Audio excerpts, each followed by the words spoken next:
nada, é bem informal mesmo. A gente pode conversar como a gente está conversando, completa o que um está falando, ou o que o outro está dizendo. Só para conhecer melhor, vocês já têm atuação em alguma SAF? Sim, a gente já vem trabalhando, já estava explicando para o Léo.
Olá, muito boa tarde.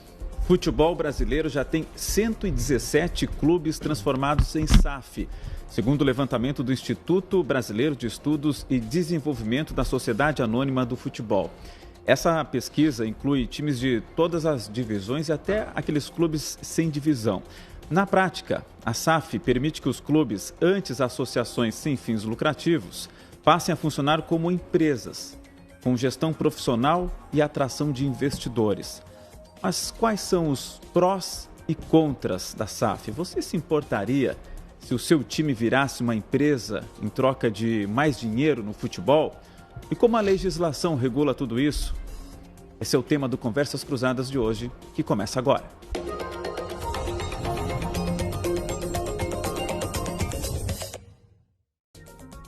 É segunda-feira, 5h30, 25 de agosto de 2025. Muito obrigado para você que está nos acompanhando ao vivo no site de GZH, no YouTube de GZH também. Sejam todos bem-vindos.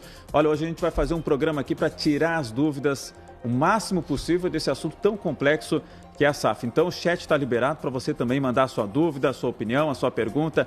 Tem interativa que daqui a pouquinho eu vou ler também. É um fim de tarde frio em Porto Alegre. A gente voltou a ter temperaturas baixas aqui no Rio Grande do Sul. Céu nublado na capital gaúcha, 13 graus agora a temperatura nesta segunda-feira fria aqui em Porto Alegre. Vamos fazer a apresentação dos convidados do programa de hoje. A gente convidou um administrador e um advogado, dois estudiosos desse assunto para nos tirar as dúvidas. A gente está aqui com o Diogo Bittencourt, administrador e cofundador do FutHub, plataforma de consultoria e ensino voltada ao futebol, e também o Guilherme Monks, advogado e professor de Direito Empresarial. A pergunta que a gente colocou aí para você responder na nossa interativa é a seguinte: você concordaria se o seu time fosse transformado em SAF? Sim, não, ou se tem a opção aí que o seu time já virou e você aprova, e a opção do seu time já virou, mas desaprova. Na arrancada aqui, a enquete já estava disponível, já arranca com 60 votos nessa amostragem inicial.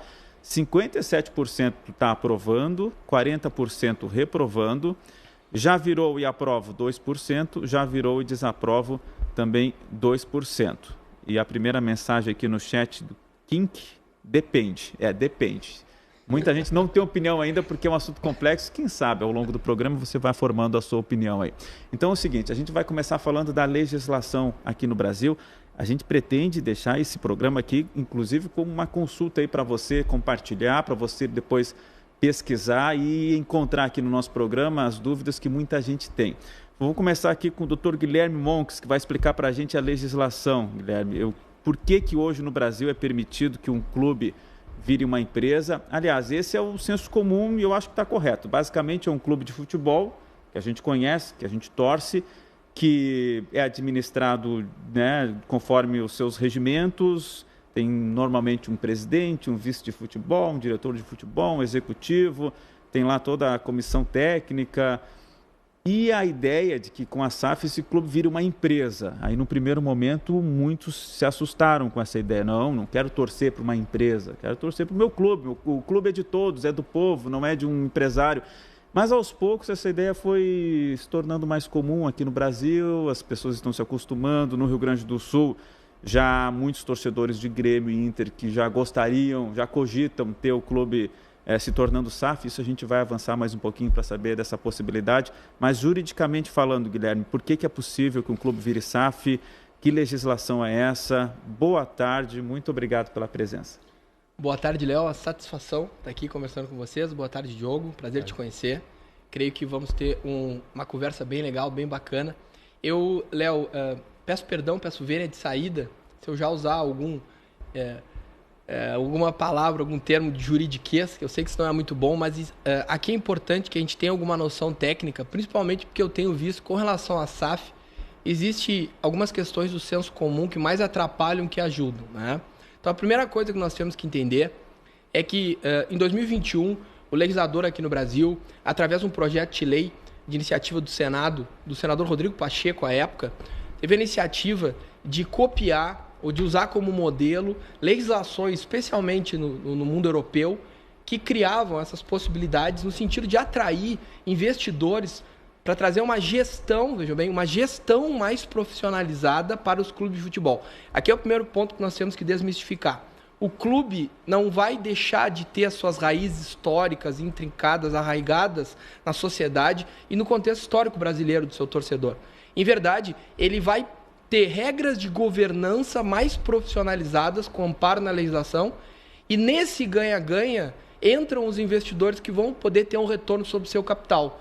Então, se eu administro bem um clube de futebol com a sua marca, seus direitos de criação de atletas e N outras formas de receita, eu permito que os investidores aportem capital e tenham um retorno financeiro, que é o que eles esperam, mas, ao mesmo tempo, que o clube seja superavitário, lide melhor com suas dívidas e o futebol em si ganhe. No final do dia, se nós olharmos os motivos, a exposição de motivos desse projeto de lei, e inclusive na época que foi festejada a sua aprovação, lá em agosto de 2021, a Lei 14.193 é clara no sentido de vir com o mote, ou com a ideia de fomentar uma paixão nacional que transcende a esfera do entretenimento. Vocês percebem? O futebol é um negócio que movimenta muitas comunidades, gera muitos empregos e mexe com as paixões de muitas pessoas. Alguns, digo de passagem, até demais, né? Mas, basicamente, a gente tem que desmistificar a noção que o meu time vai virar uma empresa. Não é assim que ocorre.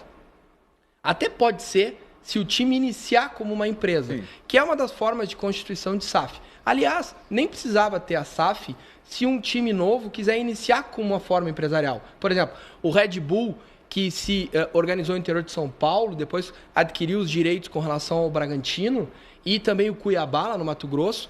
Eles iniciaram muito antes da lei da SAF, lá por meados de 2010, se eu não me engano, e já se organizaram como sociedades empresárias, no sentido de ter receitas com prestação de serviço, entretenimento e tudo mais, e obviamente angariar torcedores consigo. Só que esse é um modelo que funciona bem para clubes novos, para times novos. E aqui no Brasil nós temos times mais do que centenários.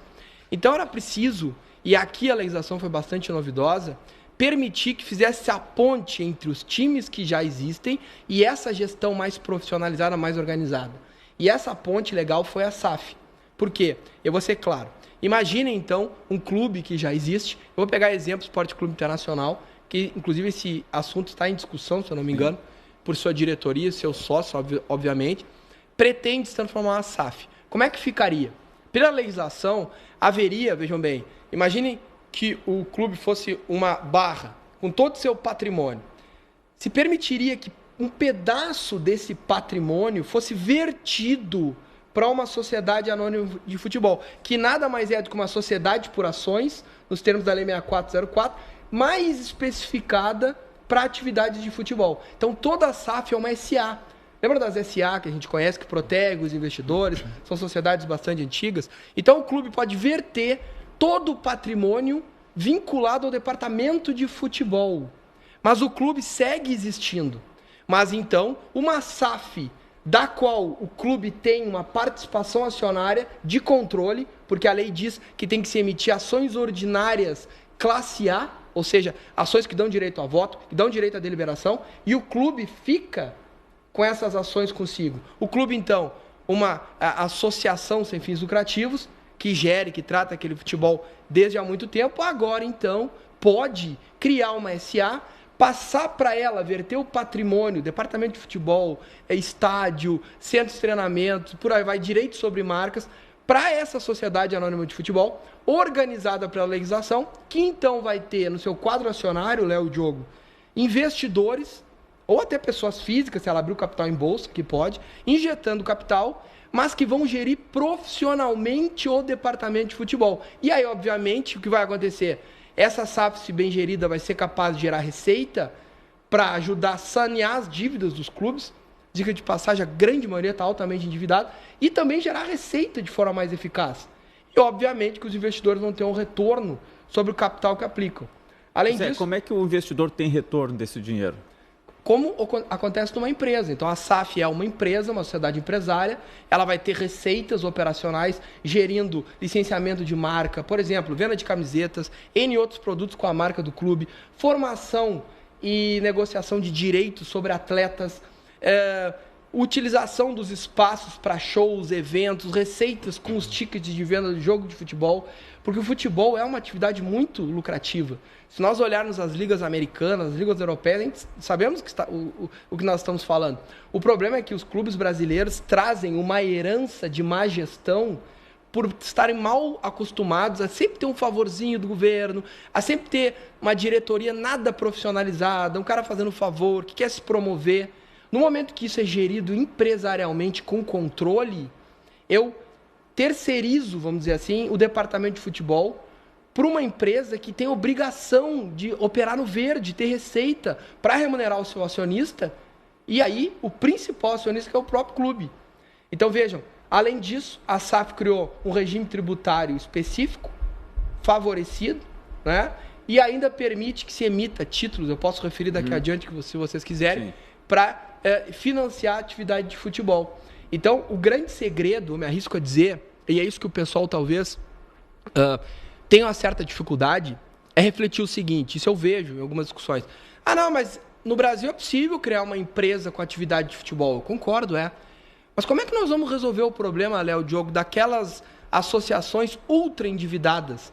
Nós temos clubes brasileiros pequenos, por exemplo, o Brasil de Pelotas, que se estima ter uma dívida de 50 milhões de reais, uma dívida impagável para o clube pequeno do interior. Aliás, vamos aproveitar então, antes de passar aqui para o Diogo, tem uma notícia importante com relação ao Brasil de Pelotas hoje, coincidentemente. Perfeito. Qual é a notícia? O juiz da 4ª Vara Civil de Pelotas deferiu um pedido de processamento da recuperação judicial do Grêmio Esportivo Brasil. Foi um passo bastante importante para o clube organizar suas finanças através de um plano de recuperação, o que, na visão dos dirigentes do clube, pelo que eu tenho aferido na imprensa, né, eu não tenho interesse nenhum nesse assunto, além de torcer para que o clube se reerga, um clube com uma torcida tão importante, historicamente, para o Rio Grande do Sul, Brasil. É um passo importante para que os investidores se interessem e implementem a ideia da SAF no Brasil, porque afugenta muito, o Diogo pode depois complementar. O empresário, o investidor, ele quer ter um mínimo de segurança onde ele vai alocar o capital. E ter um cenário de dívidas não previstas e impagáveis afugenta os investidores. No momento que eu consigo me reorganizar, fazendo uma execução única e negociar com os credores, é uma situação fundamental, né, Léo? Sim. Bom, daqui a pouco a gente amplia mais, Guilherme, as informações aí, essa parte mais jurídica da SAF. Eu vou colocar o Diogo aqui na conversa. O Renato Luiz, boa tarde. É preciso alterar estatuto, romper esses conselhos inchados e profissionalizar os departamentos. Basta querer. Não é tão simples assim, né? A briga é grande nas políticas internas aí dos clubes. O Jean, penso que um dos principais problemas no esporte hoje são as publicidades e o envolvimento com sites de apostas. As SAFs não ampliariam isso? O Renato aqui, na SAF, então, o estádio vira de propriedade do comprador, não mais do clube? É uma pergunta aí para a gente colocar adiante ali. Bom, Diogo, vamos lá. O Diogo, ele é da Foot Hub. É uma plataforma de consultoria de ensino voltada ao futebol e o Diogo estudou muito esse tema das SAFs. A gente pode até em seguidinha falar um pouquinho o que é a Foot Hub, Diogo, mas uma ideia inicial sua, uma explicação básica para a gente entender, afinal de contas, o que é a SAF, é o clube virar empresa, isso a gente já entendeu, mas continuar sendo um clube de futebol, né? Mas uma ideia inicial tua aqui para a gente dar início ao programa. Boa tarde, obrigado pela presença, Diogo. Boa tarde, Léo, obrigado pelo convite, prazer, Guilherme, estar aqui, né? Batendo esse papo contigo. E o que a gente vem percebendo muito na indústria do futebol? Que a lei da SAF, ela oportunizou, né, os clubes se organizarem como empresa e o investidor ter mais segurança para entrar nesse meio, que até então era muito nebuloso. Tu não sabia como é que eram as dívidas, não sabia como é que era a gestão. Então a SAF traz uma regra, né? Então o Guilherme explicou muito bem ali algumas questões que deixam o investidor mais seguro disso.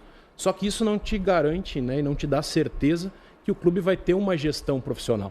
E aí, teoricamente é para isso, né? Teoricamente, toda a estrutura, as cobranças que tem na lei, de tu ter uma governança, né, de tu ter um SG, de tu ter um compliance, isso tudo pede, a lei pede. Só que isso na prática não vem sendo colocado à risca e também não está sendo cobrado. Então, assim, o que a gente percebe lá no Foot Hub, pelos clubes que a gente passa, né, pelas conversas e pelos cursos que a gente dá, que o importante é tu ter gestão. E aí, né, os ouvintes aí, os telespectadores já colocaram, mas tem que fazer isso, tem que fazer aquilo no conselho. Depende de tudo. Então vai depender do modelo, vai depender da forma, mas hoje o que a gente preza e busca é pela uma gestão profissional. Pode ser tanto no modelo associativo quanto no modelo empresarial. Mas se o clube não tiver esse olhar de governança, de gestão, não importa qual o modelo, que os dois têm, né, estão fadados a ir para um lugar ruim. Tá, falando em modelo, porque se fala assim, eu quero que meu clube vire SAF. Tá, mas SAF de que tipo? Tem a SAF do Bahia, tem a SAF do Cruzeiro, tem a SAF do Botafogo, do Textor, né, que é uma figura até, não sei se polêmica, mas muito emblemática, aparece muito. Quais são os modelos possíveis de uma SAF? Então, o que a gente percebeu assim na evolução das transformações dos clubes, né? Os primeiros que se transformaram em SAF eram aqueles clubes que estavam muito endividados. Então, os grandes clubes muito endividados, Cruzeiro, Vasco, Botafogo, eles não tinham outra saída.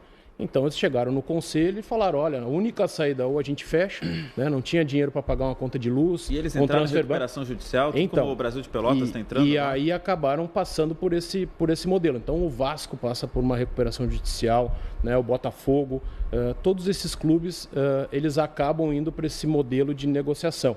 E aí começam a ter uma gestão profissional do seu departamento de futebol. Então, não tinha outra saída. O modelo que foi muito mais o modelo que o investidor aceitava entrar e não o que o clube aceitava negociar.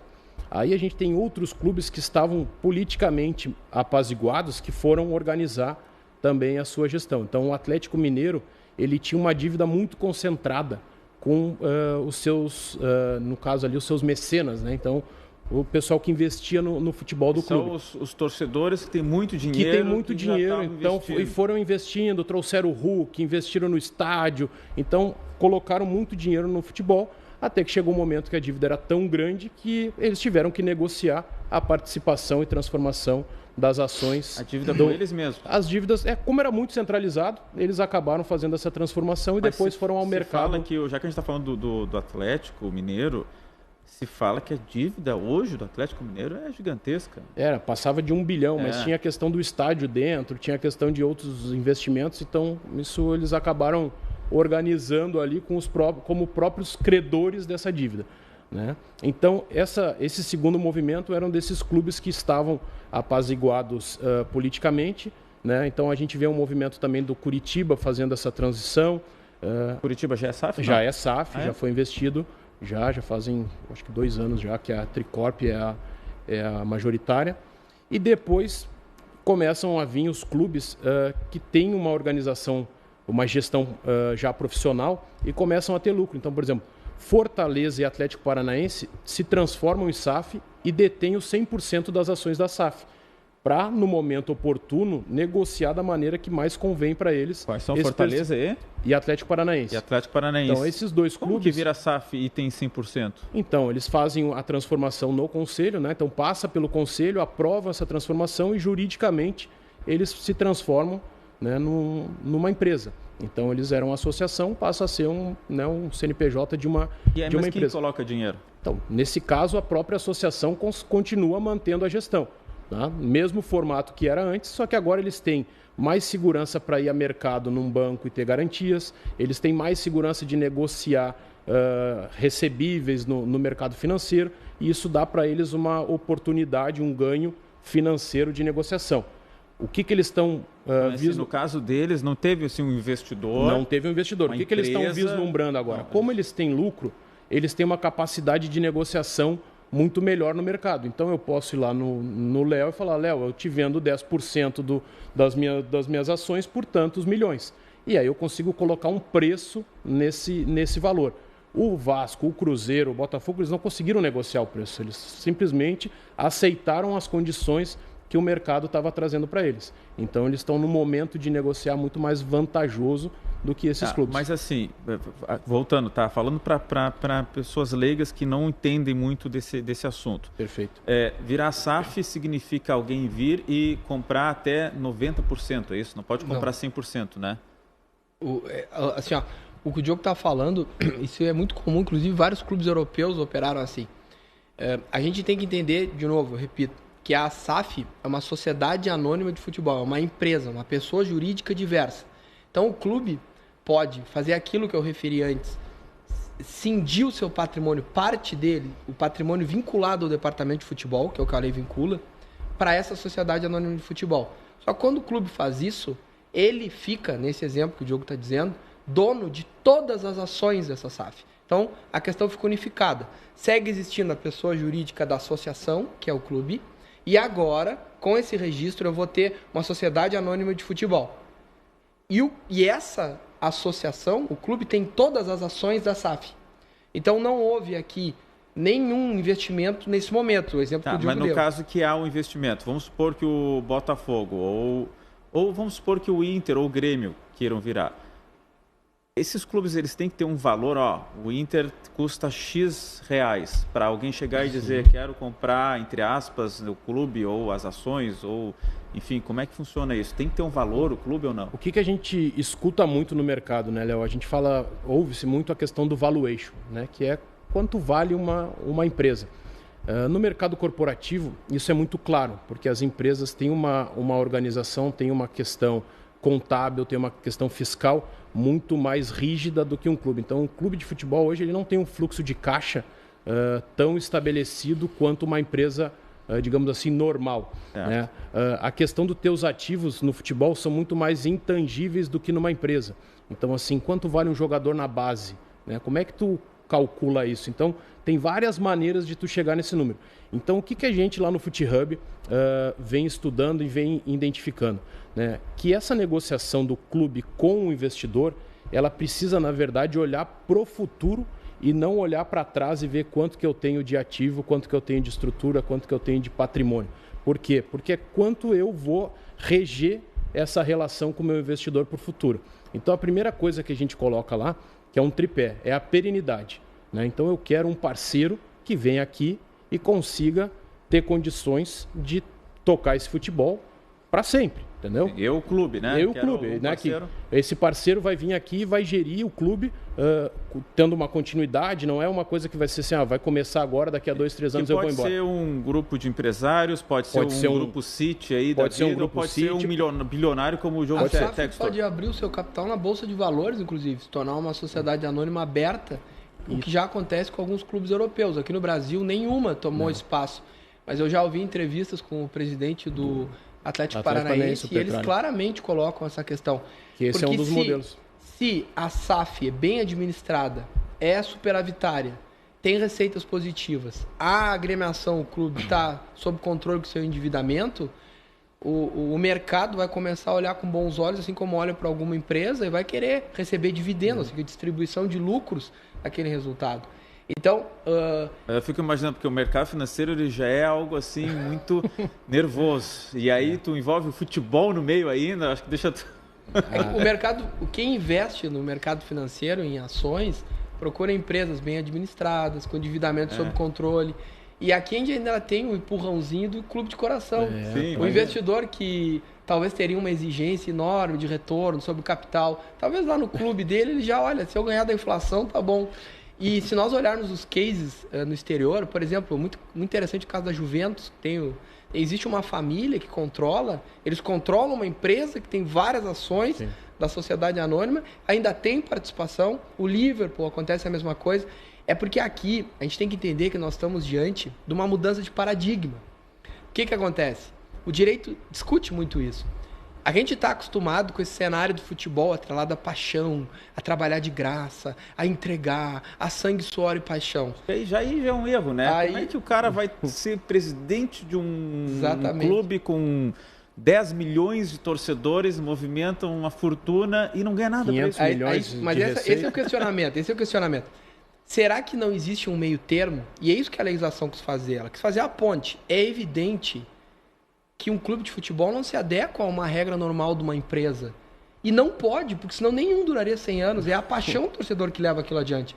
Mas será que a legislação não tem uma maneira de permitir que a gente tenha um meio termo para congregar essa paixão maluca que os brasileiros têm pro futebol e permitir que eu tenha uma profissionalização, aqui profissionalização não só no sentido de ser remunerado para trabalhar, mas no sentido de estar em compliance, de ter capacitação profissional. A lei, por exemplo, da SAF é clara quando determina regras de governança para evitar conflitos de interesse da diretoria. Por exemplo, na SAF, diferente da legislação normal, o Conselho de Administração e o Conselho Fiscal tem que estar permanentemente funcionando. Por exemplo, o controlador de uma SAF, aquela pessoa física ou jurídica que tem a maioria das ações, não pode ter de outras SAFs para não ter conflito de interesse, porque ele poderia querer mexer por baixo dos panos. A legislação ela é muito bem acabada nesse aspecto. Então, a gente tem que entender, e isso é importante, que a mudança do paradigma é fundamental para a gente sair desse cenário de quase inviabilização do futebol. A gente não pode ser ingênuo e achar que nós vamos muito longe desse modelo que nós estamos vendo agora. No momento que eu tenho as marcas mais valiosas do futebol brasileiro, talvez uma das mais valiosas, como o Cruzeiro, como o Vasco, o Botafogo, como o Diogo bem falou, extremamente endividados, ou seja, são agremiações insolventes. De longe, se eu alienar todo o ativo, tudo que eles têm, eles não fazem nem cócegas no devedor. Onde é que nós vamos parar? Quando que vai ser o limite de empurrar para a barriga dívidas fiscais trabalhistas? Milhares de pessoas, de famílias, não recebem os valores, não recebem seus salários. A maioria dos jogadores, eles têm uma vida difícil, salários baixos, ainda não recebem, tem que entrar em juízo. Então, talvez os torcedores... A gente falando das séries mais inferiores, né? Não estamos falando ali dos 10, 15 principais clubes do Mas Brasil, a reflexão que eu trago é a seguinte: o cenário ideal, ele não existe. Aquele cenário romântico, no sentido mais claro da palavra, de que o ideal seria um clube com a paixão do seu torcedor, bem administrado, com pessoas competentes, trabalhadoras, sem nenhum conflito de interesse. Esse cenário é muito raro, é raríssimo. Acho que só o Flamengo conseguiu isso sem a via da SAF, né? O Palmeiras também. O Palmeiras conseguiu primeiro ainda que o... mas com um investimento forte da Crefisa, né? Mas conseguiu se organizar politicamente e depois a gestão profissional e aí com o investimento... Na verdade, antes, né? O precursor foi o Paulo Nobre, que é o maior acionista individual do Itaú Unibanco. Ele dá, na verdade, o crédito... Ele entrou muito mais como um mecenas, como vocês falaram. Aliás, a expressão ele entrou muito mais como uma garantia, né, para as coisas acontecerem. E depois a Crefisa entra como patrocinador e aí sim a Leila entra como presidente. Mas Guilherme, vai lá, conclua. Não, o que eu quero falar é isso, é essa reflexão. Talvez o torcedor, ele tenha que... Eu sei que é difícil, nesse ambiente tão polarizado que a gente vive, até na política, imagina no futebol. Ele tem que se desapegar de alguns conceitos mais antigos e entender que o ótimo é inimigo do bom. Né? Se um negócio futebol, um negócio bom, pode dar lucro, é necessário fazer um ganha-ganha para atrair a alocação de capital adequado para que os clubes consigam seguir existindo. Nós não estamos naquela fase que eu vejo alguns falar de querer discutir resultados dentro de campo por causa da SAF. Nós estamos numa fase, Léo, de jogo muito mais incipiente de salvar agremiações de futebol antes que elas se tornem viáveis. Tu falou uma coisa, Diogo, que eu gostei muito, que na hora de fazer o valuation, de ver quanto vale os clubes, esses clubes endividados, se nós formos botar matematicamente a análise, eles têm o patrimônio líquido negativo, ou seja, eles não conseguem saldar todas as suas dívidas, mesmo que liquidem tudo que tem, inclusive intangíveis. Então, a lei fez um favor aqui, não sei se vocês se deram conta do que eu expliquei. A lei tem um dispositivo, Léo e Diogo, dizendo que os investidores da SAF, se cumprir regras do jogo, administrar bem, seguir regras de governança, não assumem as dívidas do clube. E o clube ainda vai seguir recebendo uma participação relevante, seja da distribuição de lucros, depende do número de ações que ele tem. Ele não assume a dívida, mas essa dívida tem que ser paga. Não assume a dívida se acontecer duas coisas básicas. Isso que é importante entender. A SAF precisa equalizar as dívidas do clube ou num conjunto, numa reunião de todas as execuções existentes e negociar com todos esses credores, criando um fluxo de pagamento, tá? Então, como se tivesse um acordo, reunisse todas as execuções trabalhistas, cíveis, e também se parcelasse tributos e tudo mais, e vertesse, vejam bem, no mínimo 20% da receita da SAF para esse pagamento dessas dívidas. E, além disso, a SAF também ela tem que entregar a participação nos lucros para o clube e metade desses lucros o clube tem que usar para pagar dívidas. Sim. E a outra hipótese é que nós estávamos falando, é a recuperação judicial. Se o clube consegue aprovar um plano de recuperação judicial, e a SAF, obviamente, vai ter que ajudar que isso seja cumprido, porque esses credores, mesmo com desconto, com prazos, eles vão ter que receber. Nesses casos também, o investidor fica tranquilo sabendo que ele vai alocar o capital e ele não vai assumir aquele esqueleto que estava no armário, porque senão ninguém ia querer investir num clube de futebol. Mas, Léo, deixa eu só voltar aqui no tripé, que a gente desenvolveu uma equação. Né? Perene, então, assim, né? Você falou primeiro então, tem que ficar por um bom tempo. Por um bom tempo, um projeto de longo prazo. Então, não é um problema, não é um projeto de resolver a gestão atual, e sim um projeto de longo prazo do clube, né? O que o clube pensa para o seu futuro.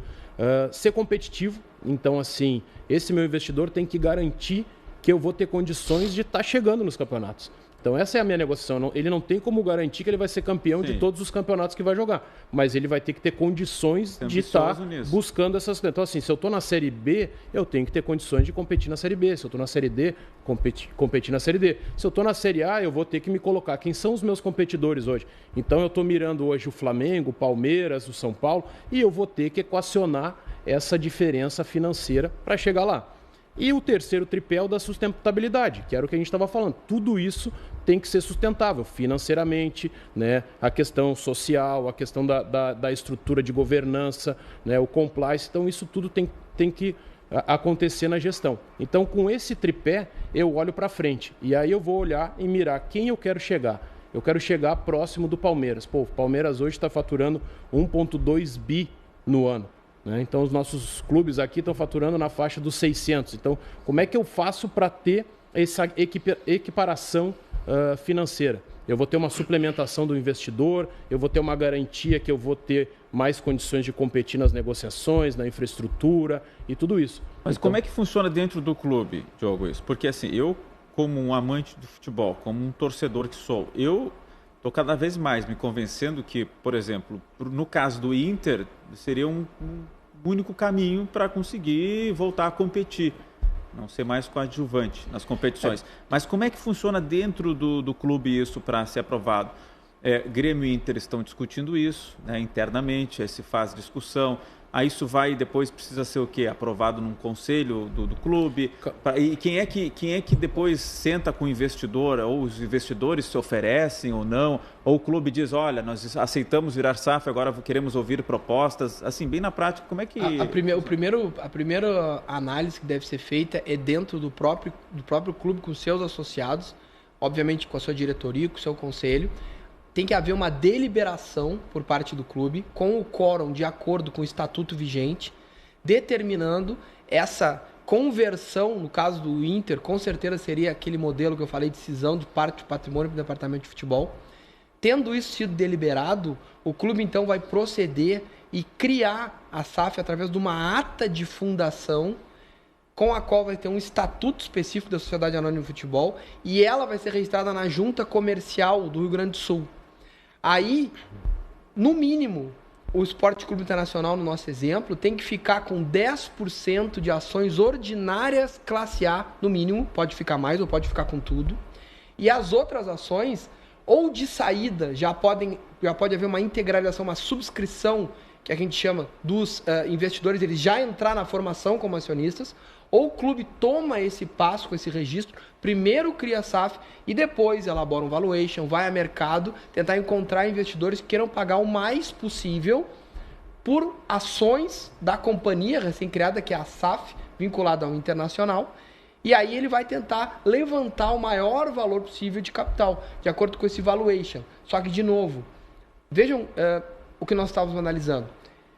É fundamental para essa discussão fazer sentido que o clube claramente, primeiro, se modernize em algumas questões de gestão. Isso talvez a FootHub do Diogo faça muito bem. Porque até para chegar nesse nível de discussão e avançar, pelo que eu vejo, algumas questões de governança de alguns clubes tornam inviável essa discussão. Eu já vi clubes com mais de 300 conselheiros, eu já vi clube com regras de assembleias com milhares de torcedores que tornam inviável o quórum de discussão. E aquilo mais parece discussões políticas que não vão avançar. Então, às vezes, o clube tem que fazer, não sei o que tu acha, Diogo, mas uma pré-reforma estatutária para conseguir organizar um caminho de discussão para se vão conseguir entrar à discussão. Tá, Diogo, a gente acredita, Léo, exatamente nisso. A primeira parte é fazer um diagnóstico, olhar para dentro, né? Então, assim, o clube lá, o seu conselho de gestão, ele vai ter que entender qual é o momento que ele está, né? E como é que ele vai se preparar para esse ambiente. Então, assim, se o meu estatuto ele é todo engessado, eu vou ter que flexibilizar o estatuto. Se a minha estrutura hoje está muito endividada, está degradada, eu vou ter que entender qual é o momento que eu estou. Então, assim, como é que está a minha infraestrutura? Como é que está meu CT, meu estádio? Né? Como é que estão minhas categorias de base? Como é que estão os contratos com os meus atletas? Então, eu vou ter que entender o meu momento e aí, com esse diagnóstico, montar um plano de negócio, como o mercado corporativo faz. Então, assim, o que eu pretendo de hoje para frente que eu vou buscar com o meu investidor? Esse meu investidor, ele pode ser somente financeiro, né, porque ele vai vir somente com o dinheiro, mas ele pode ser um grupo que tem o know-how. Então, o Bahia traz o Grupo City, que todo mundo queria o Grupo City pelo know-how, né, por fazer parte de uma estrutura de multiclubes que tem a expertise para gerir clubes de futebol. Mas, João, como é que está Grêmio, como é que está Inter com relação a isso? Do que vocês sabem de informações? O que a gente escuta e percebe pela imprensa é que estão se preparando. O Grêmio fez um movimento há bastante tempo de fazer um comitê, entender internamente como isso poderia acontecer. Há quantas anda a discussão, a gente não tem essa informação. E o Inter saiu agora na mídia, né, que está juntando alguns notáveis e mais alguns especialistas para fazer também essa discussão.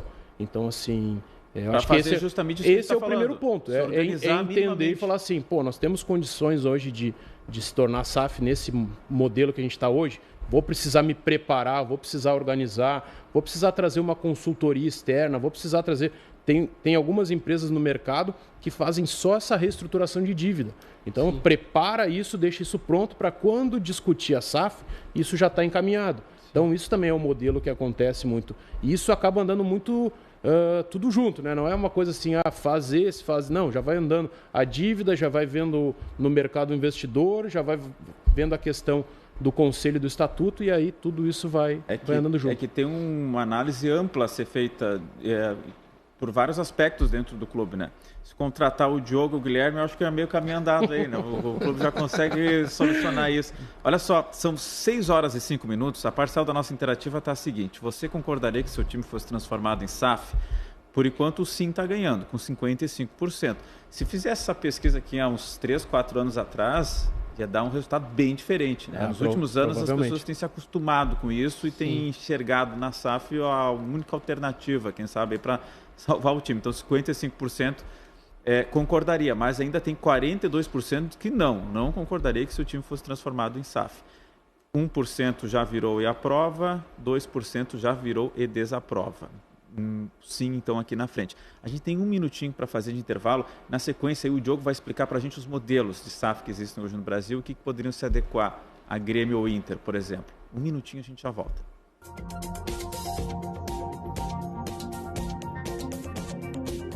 Bem-vindos ao Cidades Inteligentes, um lugar onde a gente se propõe a olhar e entender soluções urbanas que podem impactar o futuro das cidades e de pessoas ao redor do mundo. Hoje a gente vai até Seul, capital da Coreia do Sul. E se você ainda não conhece, eu te digo, vale a pena entender o que eles se propuseram. Seul já enfrentou muitos dos problemas que a gente vê por aqui, mas a virada começa com um projeto bem ousado. Derrubar um viaduto no centro da cidade e reabrir um rio canalizado, o Cheonggyecheon. É exatamente isso que você ouviu. Há cerca de 600 anos, o rio Cheonggyecheon tinha um papel essencial na vida dos moradores de Seul. Só que em 1958, a cidade decidiu simplesmente cobrir o rio para dar lugar a uma autoestrada principal elevada. Assista o episódio completo de Cidades Inteligentes no YouTube de GZH. Eu te espero. Oferecimento de 100 GRS e Sicredi.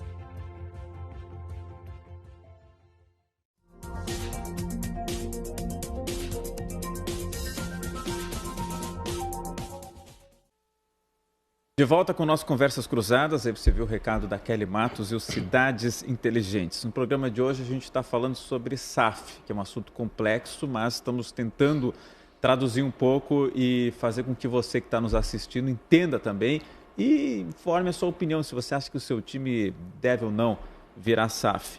Tem uma mensagem aqui do Anderson, aí eu não entendi, o Anderson gremista é o nome dele. Aí ele botou, Inter vira SAF já. Então ele é gremista, quer que o Inter vire SAF, eu acho que ele não acredita aprova. Na SAF, não aprova a SAF. E Rodrigo Romano, muito importante educar as torcidas sobre o tema. É o que a gente modestamente está tentando fazer um pouco aqui também, tentando explicar. Ô, Diogo, vamos lá então, assim, de forma bem objetiva, os modelos de SAF, né? A gente falou um pouco aí do Bahia, do Atlético Mineiro, Botafogo. O que se diferenciam, assim, basicamente, cada uma desses modelos, cada um desses modelos? Acho que é importante ali esse ponto, né, do que o Rodrigo trouxe ali de educar as torcidas, porque eu acho que é isso. A SAF, ela traz a oportunidade de tu tirar um pouco a paixão da gestão, né? Então, a gente tem visto que foi pensando nisso, né, em profissionalizar a gestão, em organizar esse formato aí de dívida, né, do dia a dia do futebol. Só que na prática a gente começou a ver que os investidores que entraram com a paixão também. Então, alguns casos aí como o Cruzeiro, como outros clubes, os clubes trouxeram investidores que são torcedores e são apaixonados. E aí isso acaba sendo suscetível à pressão da torcida, à pressão da mídia. E aí o que era para ser algo com planejamento a longo prazo, tal, volta ao modelo associativo que cobra resultado jogo após jogo. Então isso você vê como uma falha, assim, de alguns processos, de algum é uma porque falha. Porque em tese a gestão era para estar blindada disso. Exatamente, né? E por isso que a gente falou lá no início, né, que a SAF não é uma solução e não é a única saída. Então, assim, a saída é tu focar na gestão profissional do clube. Se o formato vai ser associação ou com um investidor, com um fundo de investimento, com um grupo que já tem outros clubes e tal, isso vai depender muito de como tu vai lidar. Mas o importante é tu focar e investir na gestão profissional do clube. Tá, vamos lá. O Bahia tem um grande grupo por trás, o Grupo City. Perfeito. E aí o Bahia, pode-se dizer assim, tem uma gestão mais blindada, então. Mais blindada, é um pessoal que tem um planejamento a longo prazo. Se percebe que os movimentos que são feitos no mercado, primeiro foram feitos em infraestrutura, em processos, em profissionais, para depois chegar lá no campo com atletas, né, com o atacante, com o camisa 10. Então, primeiro foi feito esse trabalho de estrutura, de pessoas, processos, até chegar no campo, né? O Botafogo já não, já tem o Botafogo ele já faz primeiro uma montagem, acho que o Botafogo estava zerado, né? Então o Botafogo tem que montar um time, tem que fazer tudo do zero. Então assim, ele não tem estrutura, não tem atletas, eles montam um staff muito competente, né? Inclusive o Mazuco, que hoje é o executivo do Inter, fez parte dessa montagem, ele era o executivo do Botafogo, junto com o Alessandro Brito, que é outra referência hoje no mercado, e eles montam esse elenco do Botafogo. né? Então eles já conseguem ter um ganho desportivo muito rápido. Eles montam o time e já conseguem competir. No primeiro ano teve aquela perda no Brasileiro, teve a troca do treinador português, mas eles já no segundo ano já conseguem ter esse resultado. E paralelamente eles foram investindo no centro de treinamento, foram investindo no estádio, modernizando, né, a sua estrutura para conseguir dar as condições iguais ou melhores aos seus concorrentes. Então, Botafogo se colocou ali para competir com Flamengo e Palmeiras e teve que acompanhar também toda essa estrutura que hoje os outros clubes têm. Cada clube aí tem um modelo diferente. O Rafael Maria, vocês acreditam que a SAF seria aceita nos conselhos deliberativos de Inter e Grêmio? Existe muita divisão política atualmente. Eu acho que esse é o resumo. Eu acho que a questão política teria que ser apaziguada primeiro do que a questão da SAF. Mas é possível, mas precisa de um... possível. Não é fácil. Não vai ser fácil. Mas é que talvez o mais importante da nossa conversa de hoje seja a gente desmistificar algumas questões legais desse instituto, né? Porque eu vejo que as pessoas têm algum preconceito, ideias pré-concebidas, no sentido de que como se privatizasse o clube. Isso. Esse é o pior raciocínio que pode se ter. A SAF foi pensada exatamente ao contrário. Ela foi feita para viabilizar investimentos numa agremiação endividada. Então não é a questão de privatização, até mesmo porque basta na modelagem da SAF, por exemplo, um telespectador referiu, Léo, se seria necessário vender o estádio, por exemplo. A resposta é não. Não é necessário. Pode estar dentro da negociação, assim como pode não estar. Depende do que for contratado. E pode ser até uma fonte de receita para a associação se manter com uma alocação. Então, assim, olha, a SAF vai pagar X mil reais por mês pelo uso do estádio. Então, assim, tem várias maneiras de... E aí vende um show ali, aí vem... E aí a gestão do estádio pode ser da associação e não da SAF, entendeu?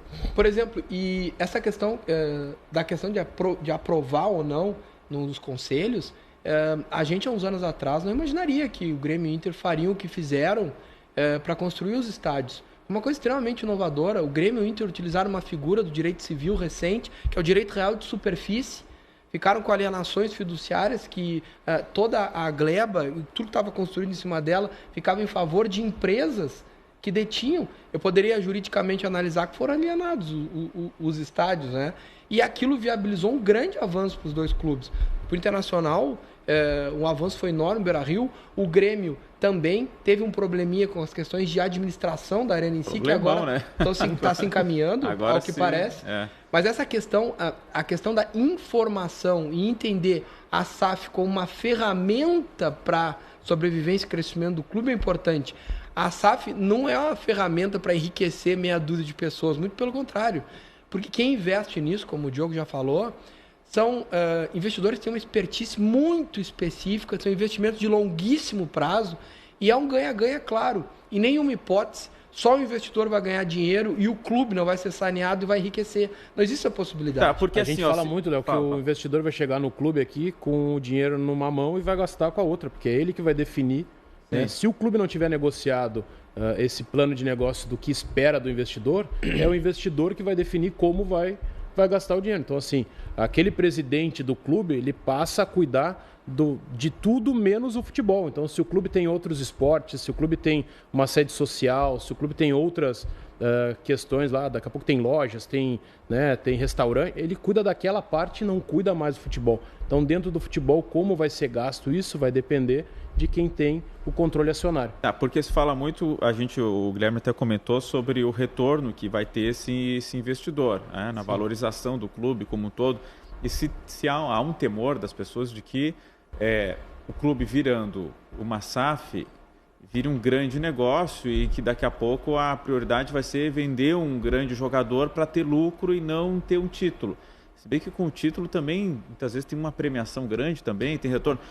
Ou tu vende melhor, né? Porque aí tem a Silvia, pergunta aqui, vale a pena injetar uma grana enorme para ganhar títulos e depois revender jogadores? Aí depende do planejamento, se for para ganhar título, né? Porque hoje é feito assim também, né? Então, assim, hoje, por exemplo, dentro de uma estrutura multiclubes, tem clubes de fora do país que estão vendo o Brasil como um celeiro, como uma oportunidade de formar atletas aqui com um valor muito mais baixo e levar eles lá para o seu clube final. né? Então, essa engrenagem, ele capta aqui no Brasil, lapida aqui no Brasil, manda para um clube daqui a pouco de uma categoria não ainda de primeira linha na Europa e depois ele vai... Então, mais ou menos o que o Textor estava fazendo aqui, trazendo o Botafogo, levava para o Lyon. Então, tu consegue fazer essa engenharia dentro do futebol. Só que isso vai depender da estratégia do investidor. E isso, quando o investidor fechou com o Bahia lá, isso já estava claro, já é sabido que é esse o objetivo da estrutura multiclubes do Citigroup. É que outra coisa que a gente tem que referir também é que há décadas tem se feito aventuras com investidores em clube de futebol, que eu conheço, história de vem, sem compromisso nenhum, sem regramento legal adequado, dá tudo errado, mesmo, eles viram as costas. Então será que não é a hora da gente vira uma super dívida. E vira uma super a ISL, né? Teve a ISL. E outro questionamento que eu faço, será que esses grandes clubes do futebol mundial tomaram uma decisão equivocada? Será que existe essa separação? Será que é verdade que é inviável ter um lucro dentro da legislação, dentro de regras claras de governança e também fazer o futebol crescer? E um outro questionamento que eu faço também para os telespectadores que estão nos ouvindo aqui. Será que as duas coisas não estão casadas? Será que isso não vem junto? O aumento da receita com formação de atleta numa estrutura mais bem organizada não permitirá segurar esses talentos para que eles joguem no clube por mais tempo, aumentando inclusive o valor de mercado? Ou o retorno de atletas que já se desenvolveram?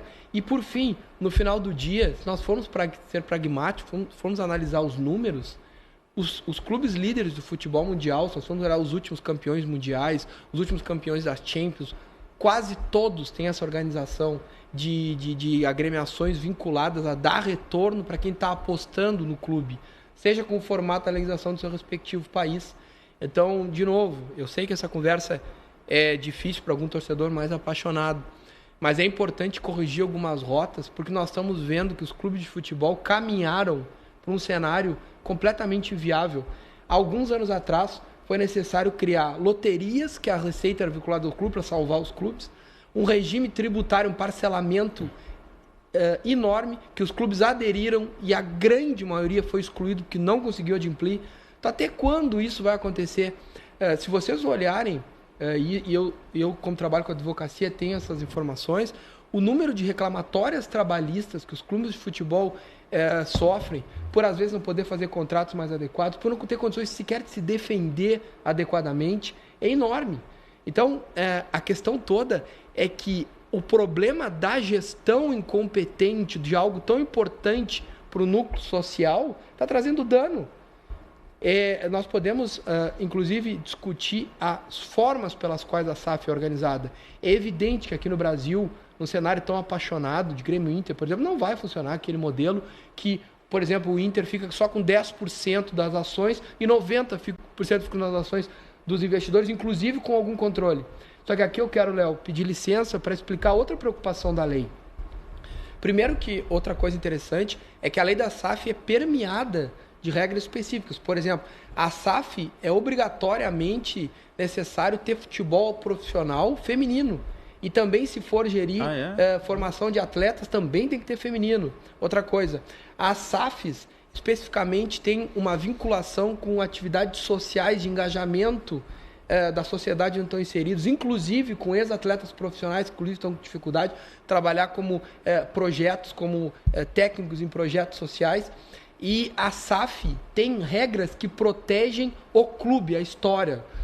Por exemplo, mesmo, vamos supor que o Inter fique só com 10% das ações da SAF, né? Mesmo tendo 10% e não tendo controle no número de ações, poderia ter alguém com maior controle, com 50%, por exemplo, todas as discussões de nome do time, apelidos do time, marca, município de localização do time, entre outros atributos mais conectados com a história do clube, só podem ser deliberados e definidos, venda de estádio, de patrimônio, com 100% da... só podem ser definidos com o aval do clube, claro, mesmo que ele detenha só 10% das não queiram botar uma cor, um amarelo, um verde, mudar que não a marca, precisa ser aprovado. E Guilherme, me corrija na questão técnica, né? Mas dentro da negociação, o clube pode colocar alguns gatilhos que, se o investidor não cumprir também, o contrato é desfeito. Então, assim, olha, sim, se tem uma obrigação de em tantos anos investir tantos reais, se tem uma obrigação de construir um centro de treinamento nessa condição, e isso não for feito, o contrato pode ser rompido, né? Então, assim, a gente viu o Vasco aí retomando o controle acionário, porque o acionista ele não estava cumprindo algumas condições e o juiz foi lá e cedeu isso. Então, assim, isso até passou até uma incerteza jurídica ali para os investidores, mas o mercado continuou andando. Tem uma pergunta aqui que eu não sei se vocês vão saber responder. O Maurício. Excelente programa. Qual a opinião de vocês sobre o modelo de governança do Bayern de Munique, onde a associação tem 75% do domínio, mas 3 empresas, Adidas, Allianz exatamente. E Audi, possuem 25%? Esse modelo é bastante interessante porque ele foi um modelo precursor e já é um modelo bastante antigo. Mas olha que reflexão interessante, olha o nível de governança que esse clube está. Eles já têm uma associação com regras claras de governança, de gestão, de profissionalização, e tem um modelo empresarial que a associação, por ser superavitária, por ser bem gerida, tem o controle, inclusive, do capital da empresa que gera o futebol. Inclusive com um capital muito maior que outras grandes empresas que aceitaram. Olha só, imagina uma empresa do tamanho da Audi ou da Adidas, com nível de desenvolvimento, com nível de análise de mercado, a se propor, a entender razoável participar como minoritária num clube de futebol. Então, na verdade, não é querer copiar esse modelo, é vivenciar essas adaptações de gestão para que grandes investidores profissionalizados aceitem a se colocar nessa posição. Infelizmente, hoje, no cenário brasileiro, dificilmente a gente chegaria nesse cenário antes daquela tarefa, talvez mais de base, de minimamente organizar as associações. Eu não tinha me dado conta, Diogo, Léo, desse aspecto, e me dei conta agora, ouvindo vocês.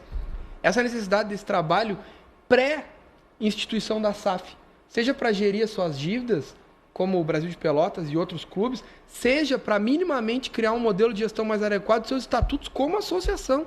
Sim. Será que não é necessário mexer na composição dos conselhos, necessariamente ter critérios mais claros de contratação de diretores?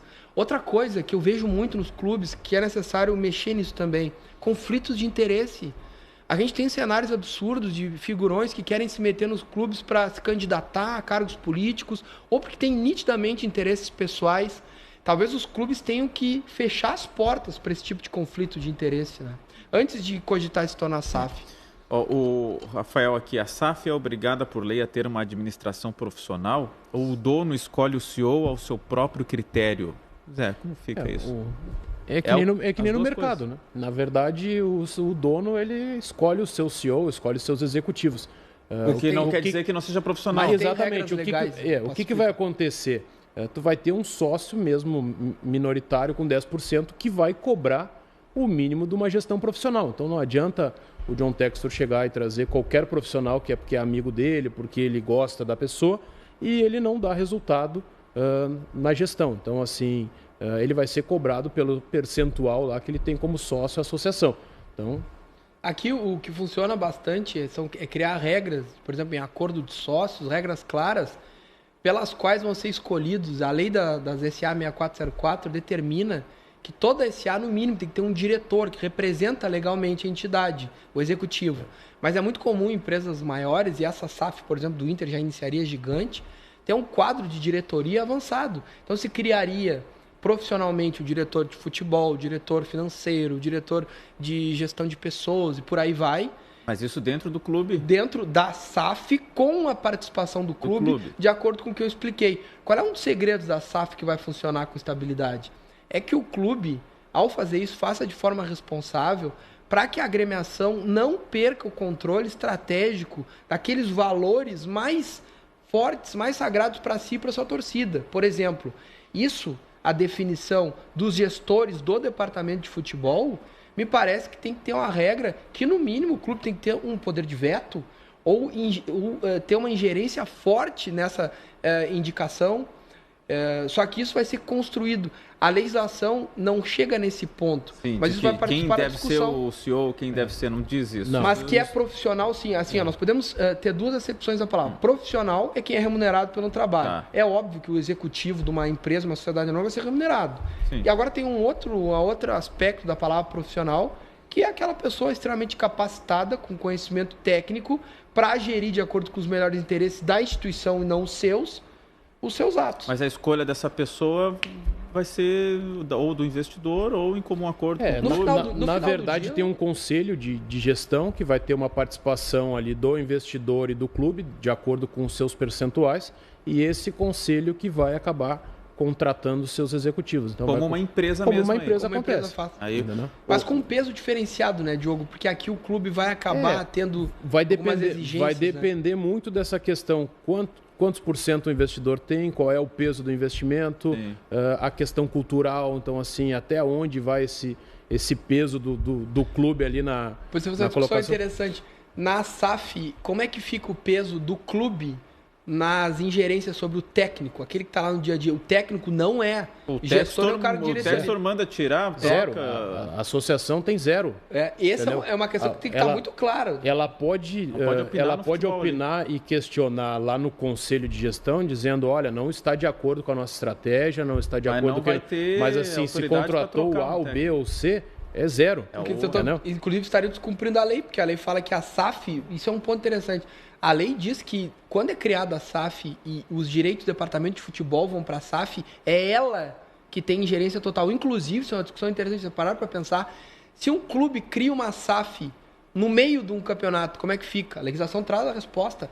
As entidades de futebol que organizam os campeonatos vão ser informadas e vão trocar para que a SAF que participe do campeonato. Quem joga o campeonato seria a SAF, porque é ela que detém o departamento de futebol. Sim. Então parece que está correto. Ela tem a cessão dos direitos.